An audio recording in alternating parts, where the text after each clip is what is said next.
Selamat malam, Bapak Ibu Saudara yang dikasihi Tuhan Yesus Kristus. Selamat bertemu kembali di dalam renungan malam hari di KJ Manesrenggo, yang pada malam hari ini akan mempelajari tentang orang kaya dan Lazarus yang miskin dari Lukas 16 ayat 19 sampai dengan 31. Namun sebelum kita memasuki pembacaan sabda firman Tuhan dan renungan, terlebih dahulu kita mohon tuntunan Tuhan dalam doa. Kita berdoa, saya hantarkan. Bapa Surgawi, Bapa yang kami sembah dalam nama Tuhan Yesus Kristus, kami mengucap syukur dan terima kasih atas kasih setiamu, atas kebaikanmu yang senantiasa melimpahkan berkat dalam hidup dan kehidupan kami. Kami juga berterima kasih dan mengucap syukur Tuhan memberkati kegiatan yang kami lakukan pada satu hari ini, sehingga kami dapat menyelesaikan pekerjaan dengan baik. Bapa di surga, pada malam hari yang indah ini, kami rindu akan mempelajari, merenungkan sabda firman-Mu. Urapi kami, jamah kami, dan bentuk kami, agar kami semakin mengerti akan rencana Tuhan, kehendak Tuhan, dan kebenaran firman-Mu. Bersabdalah ya Tuhan, hamba-Mu siap untuk mendengarkan. Di dalam nama Tuhan Yesus Kristus, kami berdoa dan mengucap syukur. Amin. Bapak, Ibu sekalian terkasih, pada malam hari ini, seperti saya sampaikan tadi, kita akan belajar tentang sabda firman Tuhan di dalam Lukas 16 ayat yang ke-19 sampai dengan 31. Pembawa Alkitab memberikan judul Orang Kaya dan Lazarus yang Miskin.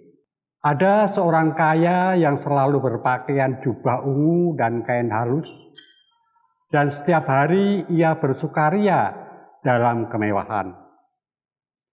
Dan ada orang pengemis bernama Lazarus, badannya penuh dengan borok, berbaring dekat pintu rumah orang kaya itu, dan ingin menghilangkan laparnya dengan apa yang jatuh dari meja orang kaya itu.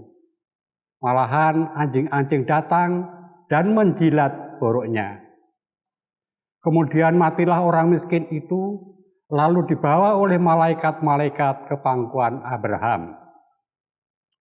Orang kaya itu juga mati, lalu dikubur. Sementara ia menderita sengsara di alam maut, ia memandang ke atas, dan dari jauh dilihatnya Abraham dan Lazarus duduk di pangkuannya. Lalu ia berseru katanya, "Bapa Abraham, kasihanilah aku, suruhlah Lazarus supaya ia mencelupkan ujung jarinya ke dalam air dan menyejukkan lidahku, sebab aku sangat kesakitan dalam nyala api ini."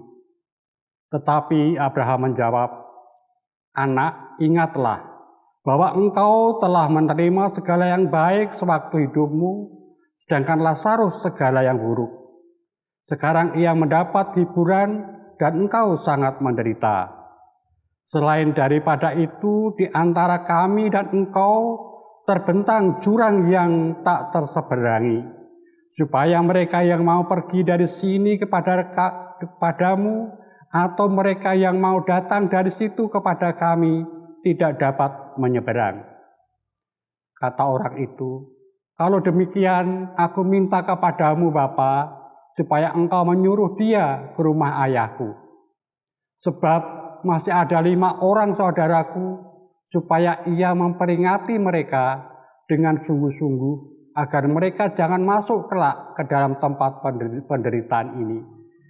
Tetapi kata Abraham, ada pada mereka kesaksian Musa dan para nabi. Baiklah mereka mendengarkan kesaksian itu.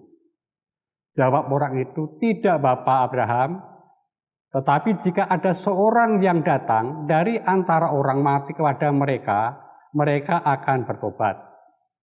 Kata Abraham kepadanya, jika mereka tidak mendengarkan kesaksian Musa dan para nabi, mereka tidak juga akan mau diyakinkan, sebab sekalipun oleh seorang yang bangkit dari antara orang mati. Demikian Bapak, Ibu, dan Saudara yang dikasih Tuhan Yesus Kristus, firman pada malam hari ini. Yang berbahagia adalah kita semua yang mendengarkan firman Tuhan dan melaksanakan dalam kehidupan kita sehari-hari. Amin.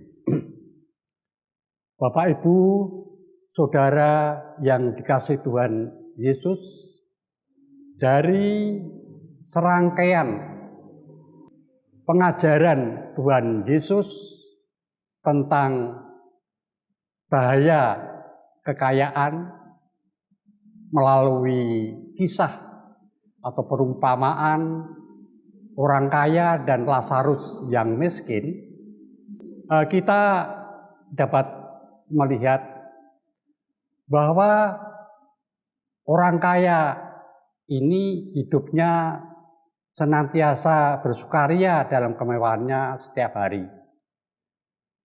Sementara itu Lazarus yang miskin menderita. Mereka atau Lazarus ini berbaring di dekat pintu rumah si kaya itu, dan untuk mendapatkan makanan untuk mengurangi kelaparannya, Lazarus hanya mengandalkan makanan yang jatuh dari meja orang kaya itu. Sementara anjing-anjing menjilati borok badan Lazarus. Namun keadaan berbalik 180 derajat ketika keduanya meninggal dunia. Lazarus mengalami hidup bahagia bersama Abraham di keabadian. Sementara itu si orang kaya menderita luar biasa di alam maut. Sebenarnya penderitaan yang dialami oleh si orang kaya ini bukan karena dia kaya. Kita tahu Abraham, Ayub, Daud, mereka kaya ketika hidup di dunia. Tapi mereka dapat menghidupi atau dapat hidup di alam keabadian dengan sukacita. Demikian juga kenapa Lazarus hidup bahagia bersama Abraham, bukan karena Lazarus miskin. Banyak orang miskin yang menderita di alam baka. Di sini karena Lazarus hidup dengan penuh percaya dan senantiasa menyenangkan hati Tuhan. Apa yang menyebabkan orang kaya ini menderita di alam baka? Dari bacaan tadi, sebetulnya kita tidak dapat menerima atau mendapatkan apa dosa dan kesalahan orang kaya secara spesifik. Hanya dari bacaan tadi kita dapat garis bawahi bahwa sebenarnya orang kaya ini berhati batu. Orang kaya ini tidak mengenal belas kasihan kepada orang lain, kepada orang lain yang menderita dan kekurangan. Sebenarnya banyak kesempatan bagi orang kaya ini untuk menunjukkan kepeduliannya terhadap orang yang berkekurangan. Namun itu tidak dia manfaatkan. Dia hanya mementingkan kesenangan diri sendiri. Kita yakin bahwa orang kaya ini tahu kalau Lazarus senantiasa berbaring di tempat pintunya dan mengambil sisa makanan di kolong mejanya. Karena orang kaya ini sebenarnya tahu namanya itu siapa, yaitu Lazarus. Ketika kita membaca ulang pada Lukas 16 ayat yang ke-24. Orang kaya ini juga menutup pintu hatinya pada keadaan Lazarus. Dia tidak mau menolong ketika anjing-anjingnya menjilati borok badannya. Intinya bahwa seluruh kelebihan harta yang dimiliki oleh si orang kaya ini hanya digunakan untuk kepentingan diri sendiri. Jadi di sini yang membuat si orang kaya ini menderita di akhirat itu adalah ketidakpedulian dia terhadap orang yang perlu dibantu, orang yang miskin dan menderita dan juga berkekurangan. Dengan kata lain, yang mencelakakan adalah si orang kaya ini tidak mempunyai sikap atau tanggung jawab terhadap bagaimana dia dapat membantu si orang miskin seperti Lazarus ini. Sementara Tuhan juga menghendaki ketika kita mendapatkan berkat dari Tuhan, berapapun besarnya, itu kita harus juga bisa memberkati orang lain, antara lain dengan membantu saudara-saudara kita yang berkekurangan. Bapak Ibu sekalian yang terkasih di dalam Tuhan Yesus Kristus, perlu kita sadari bahwa kekayaan ataupun berkat yang ada, yang dilimpahkan kepada kita, kekayaan yang diberikan Tuhan kepada kita, itu pada akhirnya bukanlah menjadi milik kita. Semua itu sesuatu yang ada pada kita adalah milik Tuhan. Kita hanya diberikan kewenangan untuk mengelola. Ketika kita diberikan hak untuk mengelola, maka kita harus paham bahwa nantinya kita akan dimintai pertanggungjawabannya.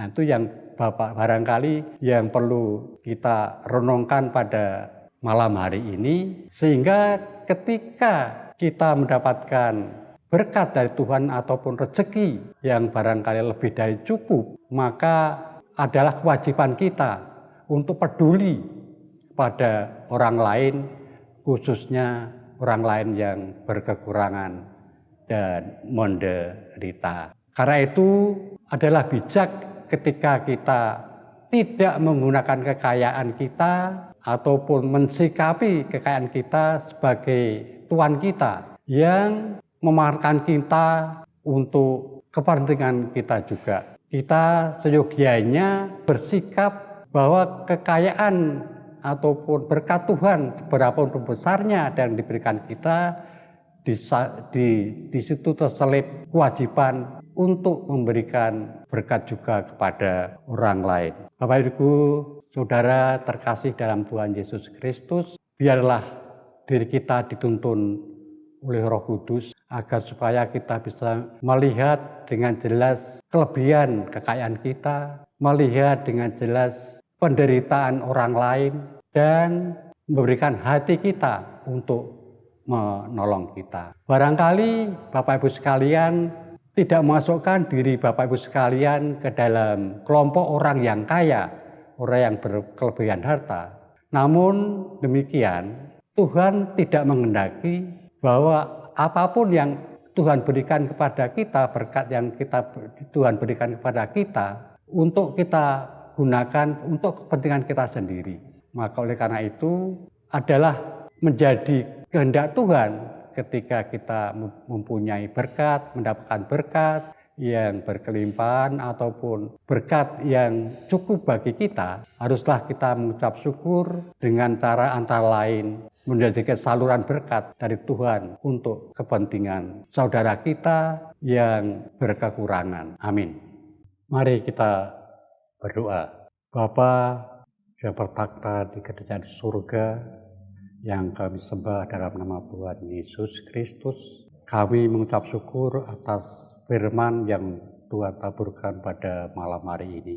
Kami sungguh menyadari bahwa selama ini kami kurang berkenan di hati Tuhan, khususnya yang berkaitan dengan pengelolaan kelebihan kekayaan kami yang sebenarnya itu semua milik Tuhan.